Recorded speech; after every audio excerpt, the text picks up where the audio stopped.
Supreme court के जज justice Mazahir Ali Naqvi ने अपने ओहदे से इस्तीफा दे दिया है। जस्टिस मज़ाहिर अली नकवी के खिलाफ पाबंदी से ज़ायद असासों समेत मिसकंडक्ट के दीगर इल्ज़ामात थे जिन पर उनके खिलाफ सुप्रीम जुडिशल काउंसिल में कार्रवाई जारी थी। उनकी चौधरी परवेज इलाही के साथ एक मुबैना ऑडियो भी सामने आई थी, जबकि दीगर मुबैना ऑडियोज़ में उनका जिक्र भी था। मगर जस्टिस मज़ाहिर अली नकवी ने न सिर्फ खुद पर लगाए गए इल्ज़ामात को गलत, झूठा और बेबुनियाद करार दिया, बल्कि सुप्रीम जुडिशल काउंसिल पर अदम एतमाद भी किया। चीफ जस्टिस काजी फाइसा पर भी अदम एतमाद किया। सुप्रीम जुडिशल काउंसिल की कार्रवाई को सुप्रीम कोर्ट में चैलेंज भी कर दिया। पहले सुप्रीम कोर्ट के 3 रुकनी बेंच पर भी अदम एतमाद किया, मगर फिर उस बेंच को तस्लीम भी कर लिया। और फिर गुज़िश्ता रोज़ जस्टिस मज़ाहिर अली नकवी के हक में जस्टिस एजाजुल एहसन का इख्तिलाफी नोट भी मंजर-ए-आम पर आ गया, जिसमें उन्होंने सुप्रीम जुडिशल काउंसिल की पूरी कार्रवाई चलाने के अंदाज से इख्तिलाफ किया था, बल्कि जस्टिस मज़ाहिर अली नकवी पर लगाए गए इल्ज़ामात को भी गलत करार दे दिया था। खुद जस्टिस मज़ाहिर अली नकवी की जानिब से सुप्रीम जुडिशल काउंसिल के दूसरे शो कॉज नोटिस का जवाब भी आज सामने आया है, जिसमें उन्होंने एक बार फिर खुद पर आई तमाम इल्ज़ामात को गलत करार दिया है और सुप्रीम जुडिशल काउंसिल के दायरे इख्तियार को भी चैलेंज किया है। लेकिन कल ही के दिन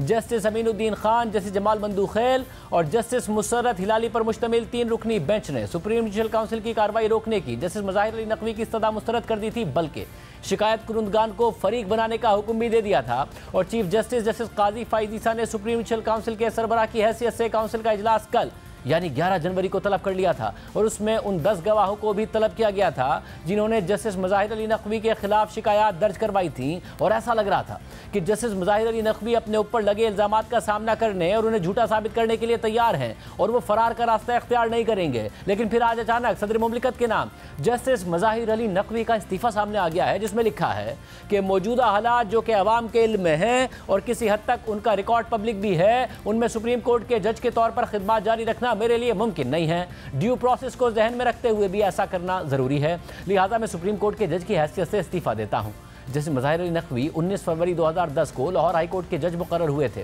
और 16 मार्च 2020 को सुप्रीम कोर्ट में तैनाती तक लाहौर हाई कोर्ट में ही जज रहे थे। और 14 जनवरी 2020 को जस्टिस मज़ाहिर अली नकवी की सरबराही में जस्टिस अमीर भट्टी और जस्टिस मसूद जहांगीर पर मुश्तमिल लाहौर हाई कोर्ट के 3 रुकनी बेंच ने जनरल परवेज मुशर्रफ को सुनाई गई सजाए मौत भी ख़त्म कर दी थी और सज़ा सुनाने वाली खुसूसी अदालत की तश्कील ही गैर कानूनी करार देकर उस अदालत को ही ख़त्म कर दिया था। यह फैसला सुनाने के 2 महीने बाद 16 मार्च 2020 को जस्टिस मज़ाहिर अली नकवी को सुप्रीम कोर्ट का जज बना दिया गया था और उन्हें 17 मार्च 2020 को हल्फ उठा लिया था। मगर अहम बात यह है कि जस्टिस मज़ाहिर अली नकवी के कंडक्ट पर माजी में भी सवालात उठते रहे थे। 31 जनवरी 2014 को सुप्रीम कोर्ट के जस्टिस आसिफ सईद खोसा की सरबराही में 3 रुकनी बेंच ने 39 सफ़हात पर मुश्तमिल फैसले में लाहौर हाई कोर्ट के जज जस्टिस मज़ाहिर अली नकवी को मिसकंडक्ट का जिम्मेदार करार देते हुए उनकी जानिब से मुल्जिमान को जमानत देने के तरीक़ाकार पर बरहमी का इजहार किया था। इसी फैसले की बुनियाद पर जस्टिस मज़ाहिर अली नकवी के खिलाफ 2016 में भी एक रेफरेंस दायर किया गया था। 19 अप्रैल 2016 को जस्टिस मज़ाहिर अली नकवी को सुप्रीम जुडिशल काउंसिल की जानिब से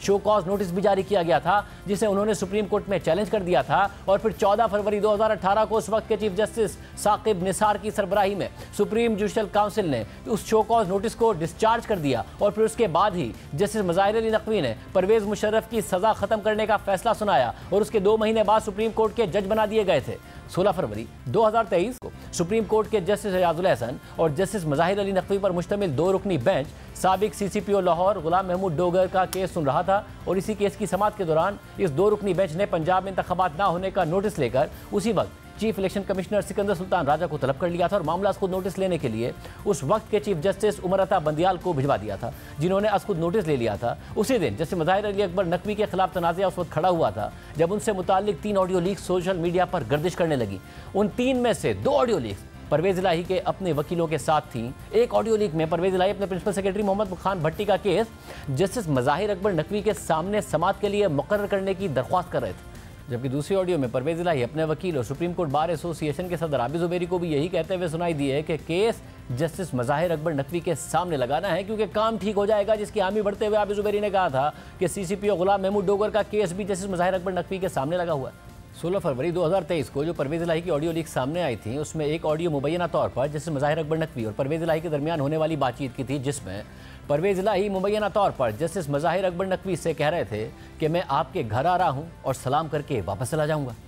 अब ये CCPO गुलाम महमूद डोगर का केस वही है जिसकी समाअत करते हुए जस्टिस एजाजुल एहसन और जस्टिस मज़ाहिर अकबर नकवी ने पंजाब में इलेक्शन के इल्तवा का मामला उठा दिया था और खुद नोटिस के लिए केस साबिक चीफ जस्टिस उमर अता बंदियाल को भिजवा दिया था। हालांकि मामला पहले ही लाहौर हाई कोर्ट में ज़ेर समाअत था, जिसके बाद जस्टिस सुमरता बंदियाल ने इस केस का खुद नोटिस ले लिया और इलेक्शन से मुतालिक एक ऐसे तनाज़े ने जन्म लिया जिससे सुप्रीम कोर्ट वाज़ेह तौर पर 2 धड़ों में तकसीम हो गई थी। इसके अलावा 3 मार्च 2023 को तहरीक इंसाफ के रहनुमा फवाद चौधरी की अपने भाई फैसल चौधरी एडवोकेट से गुफ्तगू की मुबैना ऑडियो लीक सामने आई, जिसमें फवाद चौधरी अपने भाई फैसल चौधरी से कह रहे थे कि मज़ाहिर के साथ डार साहब के जरिए ज़रा मिल लें, उनसे कहें कि आपके साथ पूरा ट्रक खड़ा है, आप बताएं क्या करें। इसी दौरान 23 फरवरी 2023 को मियां दाऊद एडवोकेट की जानिब से सुप्रीम जुडिशल काउंसिल में जस्टिस मज़ाहिर अली नकवी के खिलाफ जायदादों से मुतालिक रेफरेंस दायर किया गया था। रेफरेंस में ये इल्ज़ाम भी आयद किया गया था कि जस्टिस मज़ाहिर अली नकवी अपने बेटों और बैरून मुल्क ज़ेर तालीम अपनी बेटी को फैसिलिटेट करने और जाहिद रफ़ीक नामी शख्स से माली फ़ायदे हासिल करने के लिए अपनी पोजीशन का इस्तेमाल करते हैं।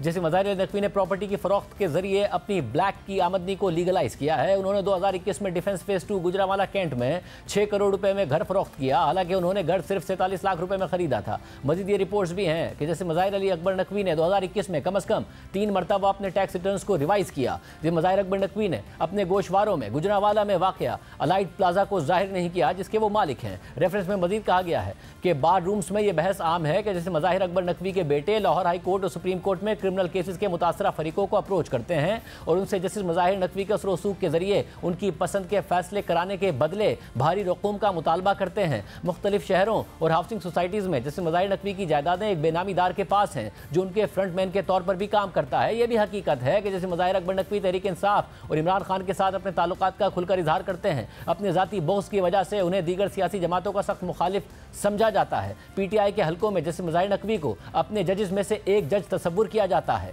मज़ाहिर अली नकवी इन तमाम इल्ज़ामात की सख्ती से तरदीद करते रहे मगर आज अपने दिफा के बजाय खुद ही इस्तीफ़ा दे दिया। 4 मार्च को नून लीग लॉयर्स फोरम ने जस्टिस मज़ाहिर अली नकवी के खिलाफ सुप्रीम जुडिशल काउंसिल में ऑडियो लीक्स की बुनियाद पर शिकायत दर्ज करवाई थी और फिर 10 मार्च को पाकिस्तान बार काउंसिल ने और फिर सिंध, खैबर पख्तूनख्वा, बलूचिस्तान और इस्लामाबाद बार काउंसिल्स ने भी जस्टिस मज़ाहिर अली नकवी के खिलाफ सुप्रीम जुडिशल काउंसिल से रुजू कर लिया था। लेकिन उस वक्त के chief justice justice Sumrata Bandial ने ना सिर्फ रेफरेंसेस को समाअत के लिए सुप्रीम जुडिशल काउंसिल के सामने मुकर्रर नहीं किया बल्कि 31 मार्च को इलेक्शन इल्तवा केस की समाअत के दौरान जज्बाती अंदाज में उन्होंने कहा था जस्टिस मज़ाहिर अली नकवी को बेंच में शामिल करना किसी को खामोश पैगाम देना था। 3 अप्रैल 2023 को उस वक्त सुप्रीम कोर्ट के सीनियर जज जस्टिस काजी फायद ईसा और जस्टिस सरदार तारिक मसूद ने जस्टिस मज़ाहिर अली नकवी के खिलाफ सुप्रीम जुडिशल काउंसिल में दायर रेफरेंस पर गौर करने के लिए काउंसिल का इजलास बुलाने के लिए खत भी लिखा था। लेकिन इसके बावजूद जस्टिस सुमरता बंदियाल ने कोई कार्रवाई नहीं की। 17 सितंबर 2023 को जस्टिस काजी फायद ईसा ने चीफ जस्टिस ऑफ पाकिस्तान के ओहदे का हल्फ उठा लिया और 27 अक्टूबर को चीफ जस्टिस काजी फायद ईसा की सरबराही में सुप्रीम जुडिशल काउंसिल ने जस्टिस मज़ाहिर अली नकवी को नोटिस जारी कर दिया था, जिसके जवाब में 10 नवंबर को जस्टिस मज़ाहिर अली नकवी ने सुप्रीम जुडिशल काउंसिल पर यह एतराज़ उठा दिया था और चीफ जस्टिस काजी फायद ईसा, जस्टिस सरदार तारिक मसूद और जस्टिस नईम अख्तर अफगान को कार्रवाई से अलग करने का मुतालबा करते हुए लिखा था कि चीफ जस्टिस काजी फायद ईसा और justice Naeem Akhtar Afghan audio leaks inquiry commission का हिस्सा हैं, इसलिए वो मेरे खिलाफ सुप्रीम जुडिशल काउंसिल का हिस्सा नहीं बन सकते। मगर दिलचस्प बात यह है कि ऑडियो कमीशन जस्टिस काजी फायद ईसा की सरबराही में बनाया गया मगर उसे पहली समाअत के बाद ही जस्टिस उमरता बंदियाल की सरबराही में 5 रुकनी बेंच ने काम करने से रोक दिया था। इसके अलावा जस्टिस मज़ाहिर अली नकवी ने एक एतराज़ ये भी उठाया था कि जस्टिस सरदार तारिक मसूद पहले ही मेरे खिलाफ रेफरेंस पर कानूनी राय दे चुके हैं, इसलिए वो भी सुप्रीम जुडिशल काउंसिल में नहीं बैठ सकते। जानिबदार सुप्रीम जुडिशल काउंसिल का जारी करदा इज़हार वजूह का नोटिस भी जानिबदार है जिसका जवाब नहीं दिया जा सकता है। 20 नवंबर को जस्टिस मज़ाहिर अली नकवी ने सुप्रीम जुडिशल काउंसिल कार्रवाई को सुप्रीम कोर्ट में चैलेंज कर दिया था। 22 नवंबर को सुप्रीम जुडिशल काउंसिल ने जस्टिस मज़ाहिर अली नकवी को दूसरा तफसीली शोकॉज नोटिस जारी कर दिया था जिसमें कहा गया था कि जस्टिस मज़ाहिर अली नकवी 14 दिन के अंदर नोटिस का जवाब दें। ज़राए के मुताबिक तफसीली शोकॉज नोटिस से जस्टिस एजाजुल एहसन ने इख्तलाफ किया था। इससे पहले शोकॉज नोटिस 3-2 के तनासुब से जारी हुआ था जिसे चीफ जस्टिस काजी फायद ईसा, जस्टिस सरदार तारिक मसूद और बलूचिस्तान हाई कोर्ट के चीफ जस्टिस नईम अख्तर अफगान ने जारी किया था। लेकिन फिर लाहौर हाई कोर्ट के चीफ जस्टिस अमीर भट्टी भी तफसीली शोकॉज नोटिस जारी करने वाले जजेस में शामिल हो गए, यानी नोटिस 4-1 के तनासुब से जारी किया गया और सिर्फ जस्टिस एजाजुल एहसन ने शोकॉज नोटिस जारी करने की मुखालफत की थी, जबकि शोकॉज नोटिस में 10 मामलात पर जस्टिस मज़ाहिर अली नकवी से वजाहत मांगी गई थी। 30 नवंबर को जस्टिस मज़ाहिर अली नकवी ने एक बार फिर अपने खिलाफ सुप्रीम जुडिशल काउंसिल में जारी कार्रवाई को सुप्रीम कोर्ट के सामने चैलेंज कर दिया, जबकि उसी दिन जस्टिस मज़ाहिर अली नकवी ने सुप्रीम कोर्ट के बेंच तश्कील देने वाले 3 रुकनी कमेटी को खत लिखकर अपना मुकदमा जल्द समाअत के लिए मुकर्रर करने की सदा भी की थी। 4 दिसंबर को जस्टिस मज़ाहिर अली नकवी ने एक बार फिर सुप्रीम कोर्ट से रुजू करते हुए पहले से दायर आईनी पिटीशन की पैरवी का इरादा जाहिर किया था, जबकि 6 दिसंबर को उन्होंने supreme court practice and procedure act के तहत कायम 3 सीनियर जजों पर मुश्तमिल कमेटी को खत लिखकर अपनी दरख्वास्त जल्द समाअत के लिए मुकर्रर करने की सदा की थी। और 13 दिसंबर को जिसे मज़ाहिर नकवी ने चीफ जस्टिस और सुप्रीम कोर्ट के दीगर तमाम जजिस के नाम एक खुले खत में कहा था कि सुप्रीम जुडिशल काउंसिल की जानिब से मुझसे रवा रखा गया सलूक तौहीन आमेज है। लेकिन इसके बावजूद सुप्रीम कोर्ट और सुप्रीम जुडिशल काउंसिल में जस्टिस मज़ाहिर अली नकवी के खिलाफ समातें होती रहीं और कार्रवाई आगे बढ़ती रही। जस्टिस मज़ाहिर अली नकवी अपना भरपूर दिफा करते रहे, रेफरेंसेस को गलत, झूठा और बदनीयती पर मबनी करार देते रहे, बार काउंसिल्स को नून लीग का हामी और जानिबदार कहते रहे। जबकि कल सामने आने वाले इख्तलाफी नोट में जस्टिस एजाजुल एहसन ने भी जस्टिस मज़ाहिर अली नकवी का खुलकर दिफा किया और लिखा कि इस मामले की कार्रवाई गैर ज़रूरी तौर पर जल्दबाजी में की जा रही है और जहाँ तक इल्ज़ाम का ताल्लुक है, मेरी राय में वो बिल्कुल मेरिट और सब्सटेंस के बगैर है। लेकिन फिर आज अचानक जस्टिस मज़ाहिर अली नकवी ने खुद ही इस्तीफा दे दिया है। जस्टिस मज़ाहिर अली नकवी पर जो इल्ज़ामात लगे हैं वो संगीन नौयत के हैं। पाकिस्तान की अदालती तारीख में इस तरह के इल्ज़ामात किसी जज पर नहीं लगे। फैसलों से ज़ाती फ़ायदा उठाने का इल्ज़ाम लगा है, मिसकंडक्ट का इल्ज़ाम लगा है, पाबंदी से ज़ायद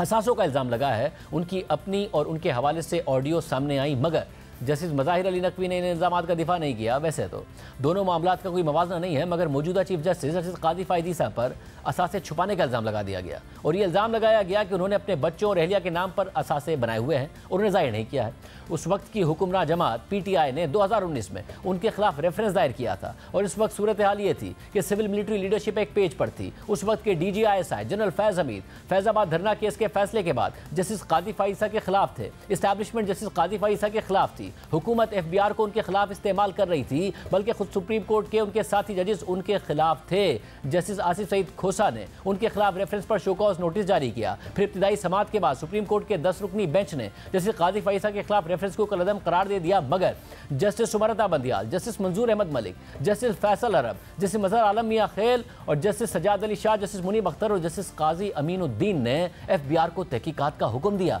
और फिर जब जस्टिस काजी फ़ायदी ने इस फैसले को चैलेंज किया तो अप्रैल 2021 में 10 में से 6 जजेस जस्टिस काजी फ़ायदी की नसानी की दरख्वास्त मंजूर कर ली, मगर justice Sumrata Bandial, justice Sajjad Ali Shah, justice Munib Akhtar और जस्टिस काजी अमीनुद्दीन ने नज़रसानी की दरख्वास्त मुस्तरद कर दी थी। इस दौरान और इसके बाद भी जस्टिस काजी फ़ायदी को तमाम अहम आइनी और कानूनी केसेस से दूर रखा गया। हालांकि वो बाकायदा तौर पर मनी ट्रेल दे चुके थे कि कैसे बैंकिंग चैनल के ज़रिए उनके बच्चों के लिए पैसे बाहर गए थे, मगर उन्होंने खुद पर लगने वाले इल्ज़ामात का बाकायदा दिफा किया, उन्हें गलत साबित किया और बाद में खुद इमरान खान ने अपनी गलती तस्लीम की और सदर आरिफ अलवी ने भी अपनी गलती तस्लीम की और इमरान खान ने तस्लीम किया कि जस्टिस काजी फ़ायदी के खिलाफ रेफरेंस इस्टेब्लिशमेंट के कहने पर लाया गया था। लेकिन जस्टिस काजी फ़ायदी के बरक्स जस्टिस मज़ाहिर अली नकवी ने इल्ज़ामात का सामना करने के बजाय खुद ही इस्तीफ़ा दे दिया। लेकिन अब जस्टिस मज़ाहिर अली नकवी से सिर्फ इस्तीफ़ा नहीं, हिसाब भी देने का मुतालबा किया जा रहा है। नून लीग के सीनियर रहनुमा ख्वाजा आसिफ ने ट्विटर पर लिखा है कि इस्तीफ़े की मंजूरी काफ़ी नहीं होगी, असासों की छानबीन सियासतदानों की तरह जज साहब और उनकी आल औलाद सबकी होनी चाहिए। तराजू पकड़ने वाले हाथ का हिसाब आखिरत में तो अल्लाह की सवाबदीद है, मगर दुनिया में नहीं करेंगे तो हम सब बराबर के गुनहगार होंगे।